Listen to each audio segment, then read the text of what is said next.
Hello hi ಎಲ್ರಿಗೂ ನಮಸ್ಕಾರ ಗುರು. ಎಲ್ರು ಚೆನ್ನಾಗಿದೆ ಅನ್ಕೊಂಡಿದ್ದೀನಿ. ಇನ್ನು ಯಾರಾದರೂ ನಮ್ಮ ಚಾನಲ್ ಸಬ್ಸ್ಕ್ರೈಬ್ ಮಾಡಿದ್ರೆ ಅಂದರೆ ಪ್ಲೀಸ್ ಒಂದು ಸಬ್ಸ್ಕ್ರೈಬ್, ಒಂದು ಲೈಕ್, ಒಂದು ಶೇರ್, ಒಂದು ಬೆಲ್ ಬೇಕನ್ನು ಪಟ್ಬಿಟ್ಟು ನಂಗೆ ಕೊಡ್ರಿ ಗುರು ಅಂತ ಹೇಳ್ತಾ ಇನ್ನು ತಡ ಮಾಡಿದೆ ವಿಡಿಯೋ ಶುರು ಮಾಡಿ. ನಮ್ಮ RCB ಫ್ಯಾನ್ಸ್ಗೆಲ್ಲ ಗುರು, ಇಡೀ ಕರ್ನಾಟಕಕ್ಕೂ ಫುಲ್ ದಿಲ್ ಖುಷ್ ಆಗೋಂಥ ಒಂದು ವಿಷಯ ಏನಪ್ಪ ಅಂತಂತಂದರೆ ಅದು ನಮ್ಮ ಬೆಂಗಳೂರು ಬುಲ್ಸ್. ಅಲ್ಲಿ ಹೆಡ್ ಕೋಚ್ ಚೇಂಜ್ ಆಗಿದ್ದಾರೆ ಅಂತಲೇ ಹೇಳ್ಬೋದು. ನಮ್ಮ ಬೆಂಗಳೂರು ಫ್ಯಾನ್ಸ್ 2 ವರ್ಷದಿಂದ ಹೆಡ್ ಕೋಚ್ ಚೇಂಜ್ ಆಗಬೇಕು, ಹೆಡ್ ಕೋಚ್ ಚೇಂಜ್ ಆಗಬೇಕು ಗುರು, ವಯಸ್ಸಾಗೈತೆ ಅದಾಗೈತೆ ಅಂತ ಇದ್ರು. ಅದೇ ರೀತಿ ರಿಲೀಸ್ ಆಗಿದ್ದಾರೆ ಗುರು. ಇವರೇ ಕಿತ್ತೇನು ಹೋಗೋದಿಲ್ಲ, ಅವರೇ ರಿಟೈರ್ಮೆಂಟ್ ತೊಗೊಂಡಿದ್ದಾರೆ ಅಂತ ಹೇಳ್ಬೋದು. ಹೆಡ್ ಕೋಚ್ ಅವರು ಯಾವುದೇ ಟೀಮ್ಗೆ ಹೋಗಲ್ಲ, ಬೆಂಗಳೂರಿಂದ ರಿಟೈರ್ಮೆಂಟ್ ತೊಗೊಂಡಿದ್ದಾರೆ ಅಂತ ಹೇಳ್ಬೋದು. ರಣಧೀರ್ ಸಿಂಗ್ ಶೇಖಾವತ್ ಅಂತ ಹೆಡ್ ಕೋಚ್.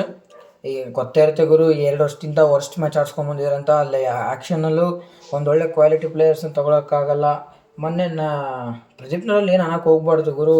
ಸ್ಟಾರ್ಟಿಂಗಿಂದ ಬೆಂಗಳೂರಿಂದನೇ ಆಡಿರೋದು, ಎಂಡಿಂಗು ಬೆಂಗಳೂರಲ್ಲೇ ಆಯಿತು. ಅದೊಂದು ಖುಷಿ ವಿಚಾರ ಅಂತಲೇ ಹೇಳ್ಬೋದು. ಸೋತ್ರೂ ಪರವಾಗಿಲ್ಲ, ಅದು ಹ್ಯಾಪಿ ಎಂಡಿಂಗ್ ಆಗಬೇಕಾಯಿತು. ಕಪ್ ತಗೊಂಡ್ಬಿಟ್ಟು ಎಂಡಿಂಗ ಫಿನಿಷ್ ಮಾಡಬೇಕಾಯಿತು ಪ್ರದೀಪ್ನವರಲ್ಲವರು. ಆದರೆ ಏನು ಮಾಡೋಕ್ಕಾಗಲ್ಲ.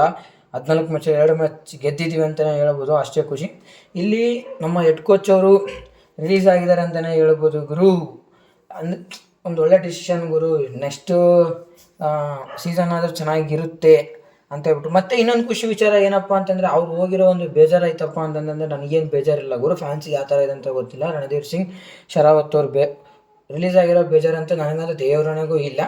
ಏನಕ್ಕಪ್ಪ ಅಂತಂತಂದರೆ ವಯಸ್ಸಾಗಿತ್ತು, 11 ಸೀಸನ್ನು ಮಾಡ್ಕೊಂಬಂದಿದ್ದಾರೆ ಗುರು. ಅವರೇ ಹೆಡ್ ಕೋಚ್ 11 ಸೀಸನ್ನಿಂದ. ಏನೇ ಎಲ್ಲೂ ಮೇಲೆ ಕೆಳಗೆ ಹೋಗಿಲ್ಲ, ಆದರೂ ಹೋಗೈತೆ. ಒಂದು 2 ಸೀಸನ್ ಫೈನಲಿಗೆ ಹೋಗಿದ್ದಾವೆ, 1 ಸೀಸನ್ ಕಪ್ ಗೆದ್ದಿದ್ದಾರೆ ಅಂತಲೇ ಹೇಳ್ಬೋದು. ಆದರೂ ಸ್ವಲ್ಪ ಬಿಡಬೇಕಾಯಿತು, ಬಿಟ್ಬಿಟ್ಟು ಕರ್ಕೋಬೇಕಾಗಿತ್ತು ಅವ್ರನ್ನ. 11 ಸೀಸನ್ನಿಂದ ಲಾಂಗ್ ಪೀರಿಯಡ್ ಆದ್ರಿಂದ ಅವರು ಸ್ಲೋ ತಗೊಂಡ್ರು ಅನಿಸುತ್ತೆ ಈ ಒಂದು ಸಿಚುವೇಶನ್ನ, ಬೆಂಗಳೂರು ಸೀಸನ್ನ ಅಂತಲೇ ಹೇಳ್ಬೋದು. ಆಮೇಲೆ ನೆಕ್ಸ್ಟ್ ಬೆಳಿಗ್ಗೆನೇ ಬಂತು ಗುರು ಇದು ಅಪ್ಡೇಟು. ನಾನು ಹಂಗೆ ಯಾರು ಆಗ್ತಾರೆ ಅಂತಲೂ ಒಂದೇ ವೀಡಿಯೋದಲ್ಲಿ ಮಾಡೋಣ ಅಂತೇಳಿ ನನಗೆ ಸ್ವಲ್ಪ ಟೈಮ್ ಇಲ್ಲ, ಕಾಲೇಜ್ ಸ್ಟೂಡೆಂಟ್ ಗುರು, ಅದಕ್ಕೋಸ್ಕರ.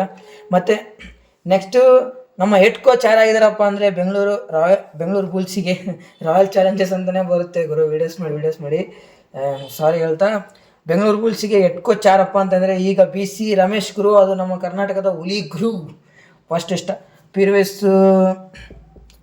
ಯಾವುದಕ್ಕೆ ಇದ್ರಪ್ಪ ಅಂದರೆ ಬೆಂಗಾಲ್ ವಾರಿಯರ್ಸಿಗೆ ಇದ್ರು ಅನ್ಸುತ್ತೆ. ಬೆಂಗಾಲ್ ವಾರಿಯರ್ಸೇ 100% ಗುರು ಅವ್ರು ಇದ್ದಿದ್ದು. BC ರಮೇಶ್ ಬಂದುಬಿಟ್ಟು ಹೆಡ್ ಕೋಚ್ ಆಗಿದ್ದರು. ಯಾವುದಕ್ಕೆ ಬೆಂಗಾಲ್ ವಾರಿಯರ್ಸ್ನ ಸೀಸನ್ 10ನಲ್ಲಿ ವಿನ್ ಮಾಡಿಸಿದ್ದಾರೆ ಗುರು ನಮ್ಮ BC ರಮೇಶ್ ಅವರು. ಒಂದೊಳ್ಳೆ ಪರ್ಫಾರ್ಮೆನ್ಸ್ ಇದೆ ಗುರು ಇವರಿಂದ.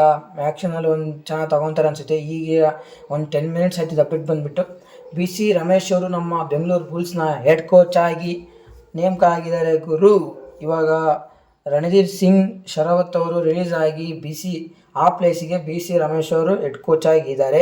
ಒಂದು ಒಳ್ಳೆ ಚಾನ್ಸಸ್ ಇದೆ ಅನಿಸುತ್ತೆ ಗುರು. ಇವ್ರು ಬಂದಿರೋದ್ರಿಂದ ನೆಕ್ಸ್ಟ್ ಸೀಸನ್ ಟ್ರೋಫಿ ಎತ್ತೋ ಎಲ್ಲ ಸಾಧ್ಯತೆಗಳು ಕಾಣ್ತಿದೆ. ಏನಕ್ಕಪ್ಪ ಅಂದರೆ, ಒಂದು ಕನ್ನಡದವ್ರು ಇರಬೇಕು ಗುರು.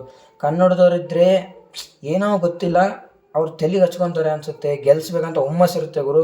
ಕರ್ನಾಟಕ ಪ್ಲೇಯರ್ಸ್ ಇರಬೇಕು, ಕರ್ನಾಟಕ ಕೋಚಸ್ ಇದ್ದರೆ, ಅಂದರೆ ಬೇರೆಯವರಿಗೆಲ್ಲ ಭಯದಂತಲ್ಲ ಇರಬೇಕು ಗುರು. ಇದ್ದರೆ ಒಂದು ರೀತಿ ರಕ್ತದಲ್ಲಿ ಕುದೀತಾ ಇರುತ್ತಲ್ಲ, ಆ ರೀತಿ ಅನಿಸುತ್ತೆ ನನಗೂ. BC ರಮೇಶ್ ಅವರು ಹೆಡ್ ಕೋಚ್ ಆಗಿರೋದು ಖುಷಿ ಇದೆ. ಇನ್ನೊಂದು ಕರ್ನಾಟಕ ಫ್ಯಾನ್ಸಿಗೆ ಎಲ್ಲರಿಗೂ ಖುಷಿ ಇದೆ ಅಂತಲೇ ಹೇಳ್ಬೋದು. ನೆಕ್ಸ್ಟ್ ಸೀಸನ್ ಬ್ಯಾಕ್ ಚಾನ್ಸಸ್ ಇದೆ ಅನಿಸುತ್ತೆ ಗುರು. ಟ್ರೋಫಿಗೆಲ್ಲ ಚಾನ್ಸಸ್ 100% 90% ಇದೆ ಅನಿಸುತ್ತೆ. ಗೆದ್ದರೆ ಒಳ್ಳೇದು ಗುರು. ನಮ್ಮ ಬೆಂಗಳೂರು ಬುಲ್ಸ್ ಎಷ್ಟೋ ಸೀಸನ್ಗಳಾದವು. ಸೀಸನ್ 7ನಲ್ಲಿ ಗೆದ್ದಿರೋ ಟ್ರೋಫಿ, ಆಗಿಂದನೂ ಟ್ರೋಫಿ ಹತ್ರ ಹೋಗಿಲ್ಲ. ಯಾವುದೋ 1-2 ಸಲ ಅಷ್ಟೇ ಹೋಗಿ ಬಂದೀವಿ, ಆದರೆ ಅದು ಮುಟ್ಟಬೇಕಂತ ಆಸೆ ಇದೆ ಅಂತಲೇ ಹೇಳ್ಬೋದು. ಇದೇ ರೀತಿಯ ವೀಡಿಯೋಸ್ ಅಪ್ಡೇಟ್ ಮಾಡ್ತಾ ಇರ್ತೀನಿ ಗುರು. ಪ್ಲೀಸ್ ನಮ್ಮ ಚಾನಲ್ಗೆ ಸಬ್ಸ್ಕ್ರೈಬ್ ಮಾಡ್ಕೊಳ್ಳಿ ಅಂತ ಹೇಳ್ತಾ ಎಲ್ರಿಗೂ ಬಾಯ್.